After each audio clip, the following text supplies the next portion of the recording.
Okay, so have you ever even heard of the term social pedagogue? I gotta say, it sounds a little intimidating, right? Kind of like, are we talking about some stern headmaster from like a Dickens novel or something? It does have this certain mystique to it, but honestly, it's actually a growing field, really focused on empowering young people. And that's exactly why we're diving deep into this role catcher guide today, so you can figure out if this is the path for you. Perfect. Because I was reading through the guide earlier, and I gotta admit, even I wasn't sure if I totally grasped it. So let's break this down. Like, what does a social pedagogue actually do? Okay, well, just imagine a career where you're not just caring for kids, but like actually equipping them to become like independent, capable adults. See, that's a big part of what this whole social pedagogy thing is about. It's about guiding these young people to take charge of their own lives. Okay, I'm definitely picking up on a theme here, self-reliance. So we're not just talking about meeting their immediate needs, we're talking about giving them tools to thrive long term, right? Exactly. And here's the thing, it's not a solo mission. Think of it more like a whole team of passionate individuals. We're talking teachers, social workers, even healthcare professionals. All these people working together to create this support system tailored to each kid's unique needs. It's honestly a pretty incredible approach when you think about it. Yeah, no, that makes total sense because, I mean, kids don't exist in a vacuum, right? Like they're part of families, communities. And, when I was reading through the guide and mentioned that social pedagogues work in a ton of different places, like schools and community centers, even residential care facilities. Absolutely. And that variety, it really just highlights how adaptable you've got to be in this kind of role, right? Because one day you might be leading like a group activity in a busy schoolyard, and then the next you're having this deep one-on-one conversation with a kid in a quieter, more structured setting. Okay, so we're already seeing like strong interpersonal skills are a must-have for this. But, the guide also highlighted typical interactions, and it seems like communication is key here. Spot on.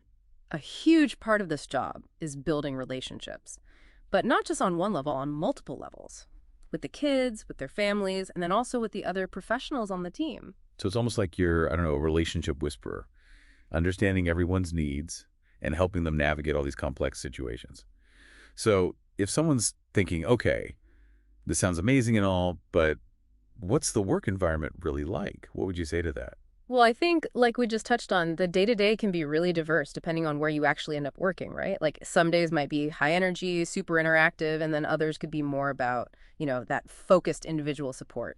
So variety is definitely the spice of life in this field, it seems like. Yeah. But one thing that really struck me when I was reading was the guide's emphasis on emotional intelligence.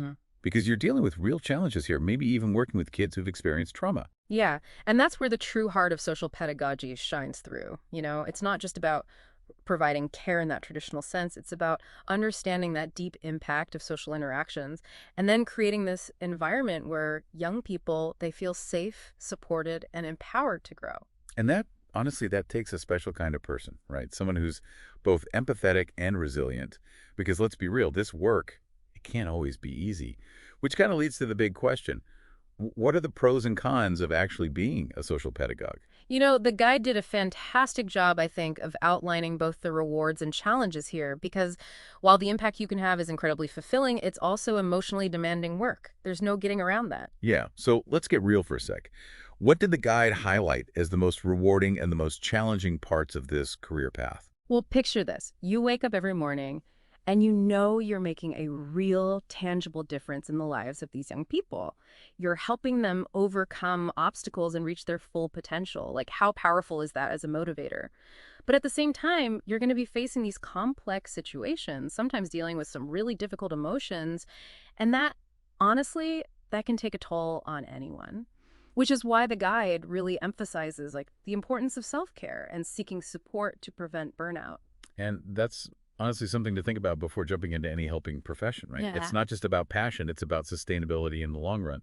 So if this is a path someone's genuinely considering, what kind of educational background should they be thinking about here? And that's the really interesting part. Because the academic pathways section, it lists a whole bunch of relevant degrees. Obviously, social work is a big one, but you could also come from like an education background, psychology, child development, even sociology. It's pretty cool how many different roads can lead to this type of career.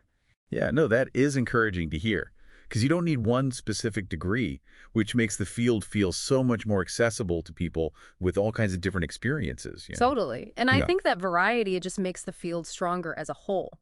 Because all those different perspectives, they just lead to more creative solutions and a much richer understanding of the challenges these kids are up against. That makes a lot of sense. Okay, so we've talked about what social pedagogy is, the work environment, even touched on education a bit. But now I'm curious about like the job hunt itself. Like how do you actually land a position in this field? Well, RoleCatcher doesn't disappoint. They have a whole section on interview prep with 8 common interview questions. And let me tell you, these aren't your typical tell me your strengths and weaknesses type of questions. These will really make you think. Okay, now you've got me intrigued.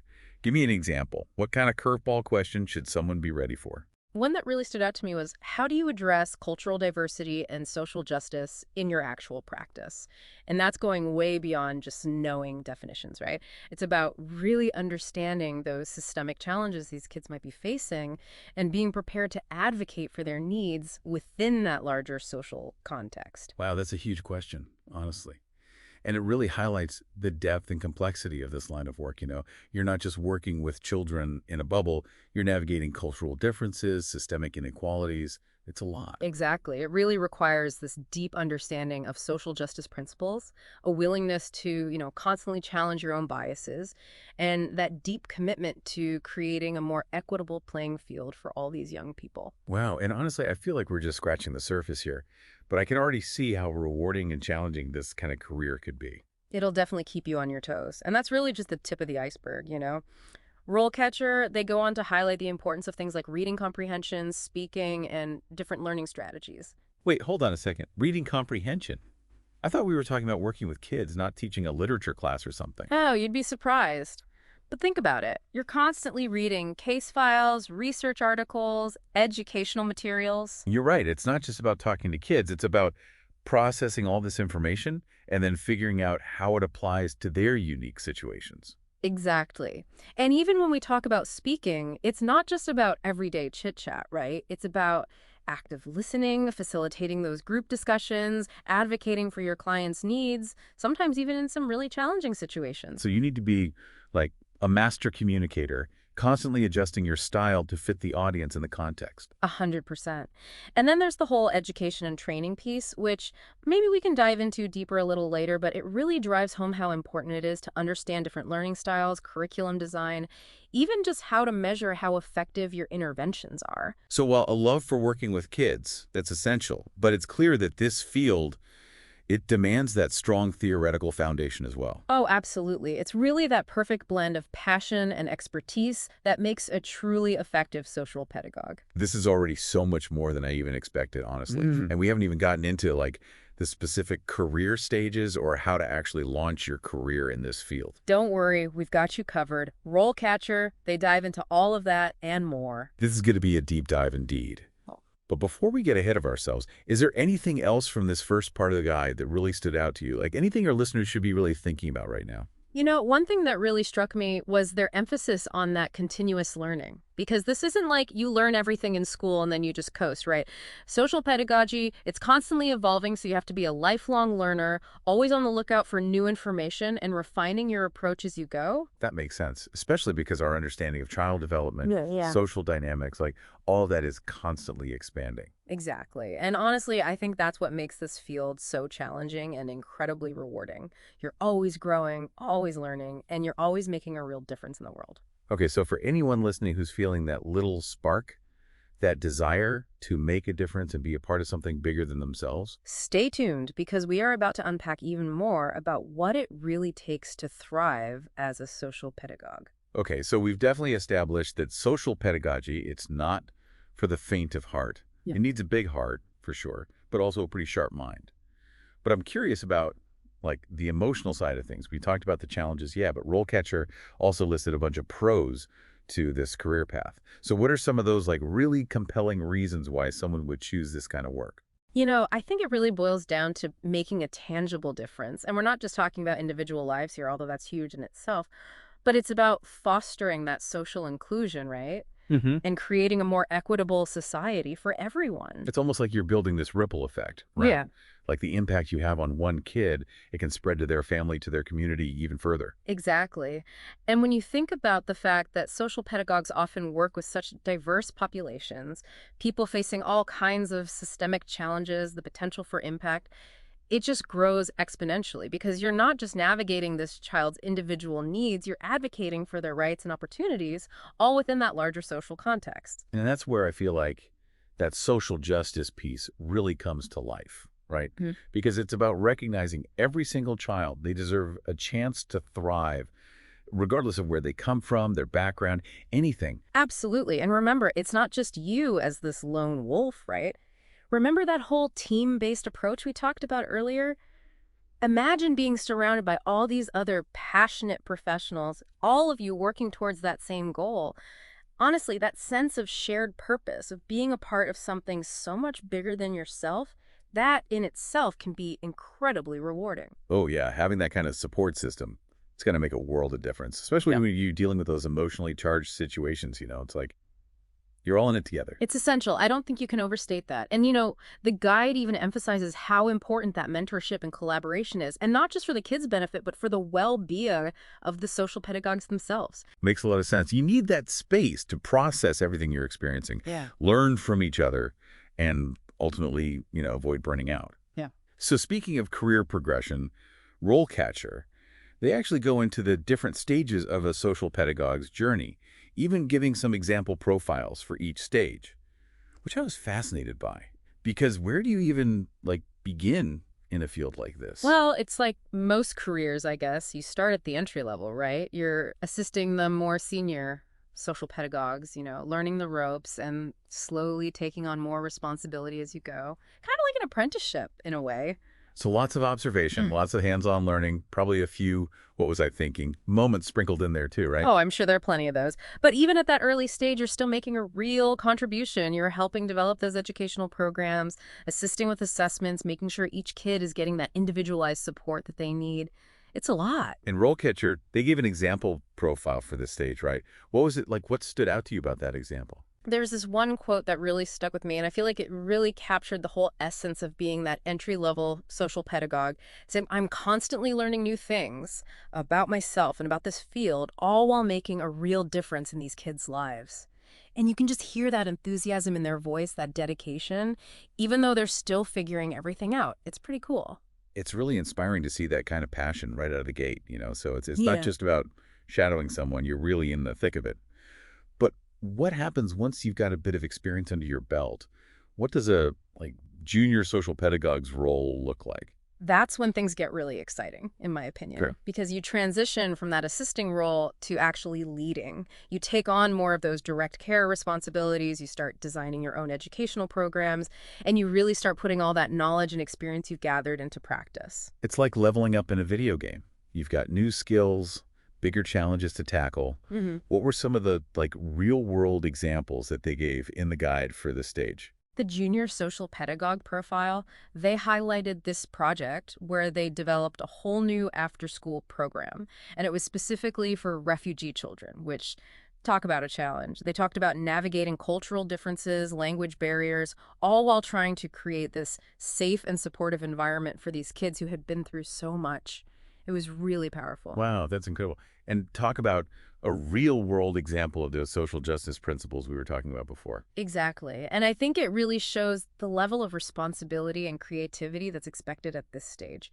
Because you're not just following a script, you have to come up with your own solutions to some pretty complex problems. Sounds like a pretty intense learning curve, both personally and professionally. But what about the final stage, the final level? What does it mean to be a senior social pedagogue? All right, so this is where your impact really starts to broaden because you're not just working directly with the children and families anymore. You're leading teams, you're coordinating entire initiatives, you're advocating for systemic change at a higher level. It's like you've become this mentor, a leader, a champion for social justice, all wrapped up into one. I love that. That's a great way to put it.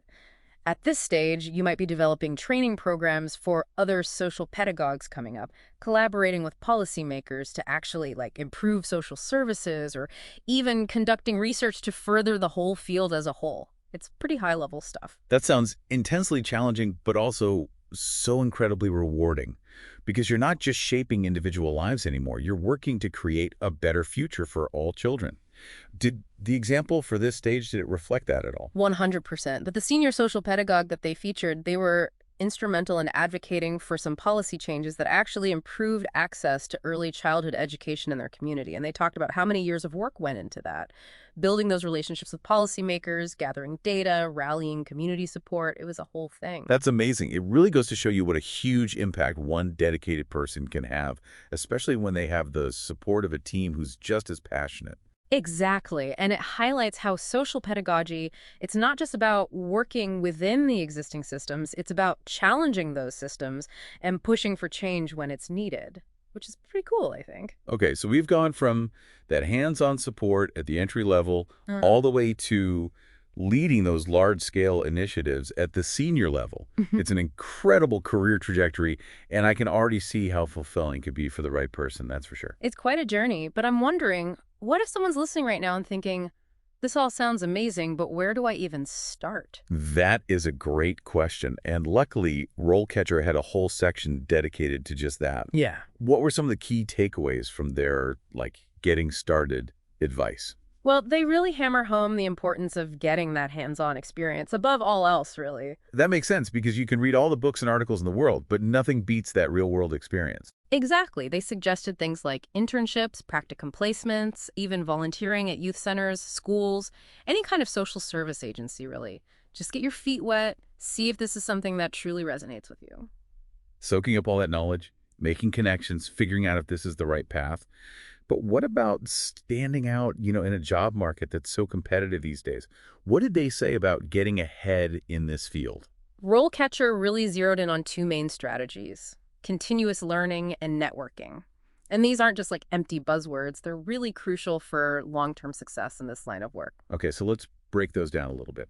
First up, continuous learning. Why is that so important, and especially for social pedagogues? Well, think about it. Our understanding of how children develop, how social dynamics work, even just what interventions are actually effective, all of that is constantly evolving, right? So to stay ahead of the curve, to be at the forefront of this field, you have to be a lifelong learner, always searching for new information, always refining your approach. It's like you're a gardener who's constantly tending to your skills, making sure they stay sharp and adaptable. What did they suggest for actually keeping those skills up to date?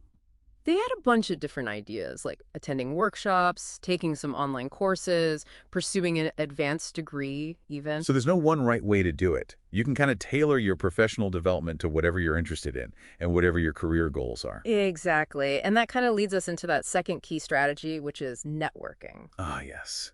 Networking. The N word that strikes fear into the hearts of introverts everywhere. But really, why is it so important in a field like this? Because at its core, it's all about building relationships. It's about connecting with other people who are passionate about the same things you are and learning from their experiences. So it's not just about, handing out business cards at some stuffy conference.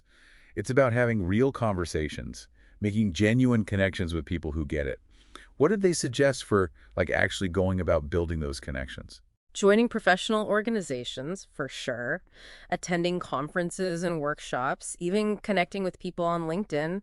That's always a good one. Right. Oh, and they also mentioned seeking out mentorship opportunities, which honestly can be invaluable, both for career guidance and just general support. Oh, for sure. Mentorship is so powerful for growth, no matter what stage of your career you're in. But one thing I'd honestly never even considered before was the idea of a portfolio for social work. But RoleCatcher, they actually recommend putting one together, which I thought was so fascinating. I know, right? It seems kind of strange at first, but when you really think about it, a portfolio is a fantastic way to show off your skills and experience in a way that's tangible. So what exactly would go into a social pedagogue's portfolio? Think about things like case studies, summaries of projects you've worked on, maybe even testimonials from families you've helped. It's all about demonstrating the impact you've made and bringing your work to life. That makes so much sense. It's like you're saying, here's what I've done, here's the difference I've made, and here's how I can contribute to your organization. Exactly. And it shows that you have the initiative, that self-awareness that can really make you stand out. especially in such a competitive job market. This is all such great info, honestly. We've covered so much. Yeah. Education, experience, networking, even building your portfolio. It's clear that if you want a successful career as a social pedagogue, it takes dedication, passion, and that willingness to keep learning and growing throughout your career. But is there anything else, like any advice for aspiring social pedagogues that we haven't really touched on yet, something that often gets overlooked? There's one more thing, and it's crucial, especially in a field as demanding as this one. Okay, you can't just drop a truth bomb like that and not tell us. What's the crucial thing? Spill the tea. It's self-care. I know, it sounds kind of cliche, right? But in a field where you're constantly pouring yourself out for others, it's way too easy to forget about your own needs. Mm. Oh, tell me about it. You can't pour from an empty cup and all that. But what does self-care even look like when your job is so demanding, so emotionally intense? Well, RoleCatcher really stressed the importance of setting boundaries, like knowing when to say no so you don't hit that burnout wall. And getting regular supervision or having a mentor, that can give you a safe space to process those tough experiences. And then, of course, just basic stuff, prioritizing your own well-being, exercise, mindfulness, or even just doing stuff you enjoy. It all makes a difference. Right, like they say on airplanes, put your own oxygen mask on first. Yeah. If you're not taking care of yourself, you can't really be there for the kids and families who need you. Exactly. And that actually reminded me of something else that RoleCatcher talked about that I thought was interesting about needing strong reading comprehension and speaking skills. Wait, didn't we already cover that? We touched on it a bit, but they went a little deeper, emphasizing how those skills, which seem kind of basic, are actually super important for this line of work. Because it's not enough to just love kids. You got to be an effective communicator and on all these different levels. Okay, now you got me curious. Give me an example. How do those skills actually play out in a real situation? Okay, so let's say you're working with a child who's having a tough time in school, right? You're not just listening to what they're saying. You're also reading their educational reports. You're researching different learning strategies. Then you're communicating all those findings to their teachers and their parents in a way that's clear but also empathetic. So you're like this translator bridging the gap between all these different worlds. The kids' world, the school's world, the parents' world. Exactly. And you're doing all of that while staying objective, not judging, and genuinely fighting for what's best for that child. It's a lot. Wow, I never realized how much goes into it, honestly. And speaking of making connections, RoleCatcher linked to a few other career guides, too. What were some of the other career paths they mentioned?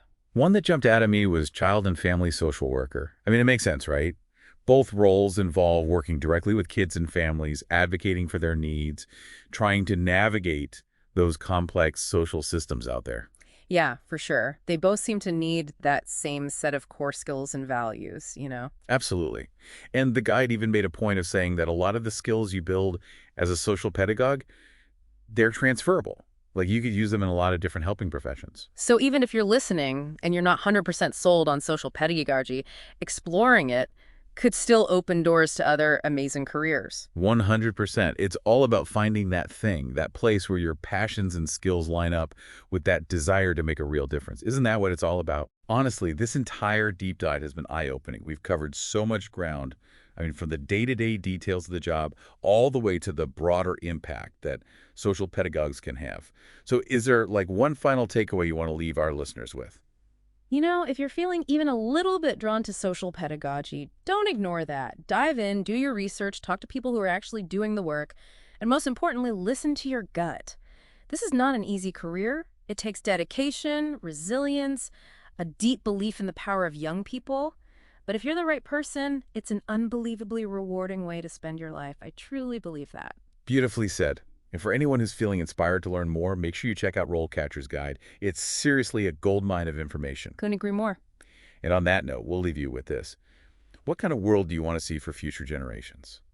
Because honestly, the answers to that question, they might just lead you to a career that lights you up inside. Thanks for joining us for this deep dive. We'll catch you next time.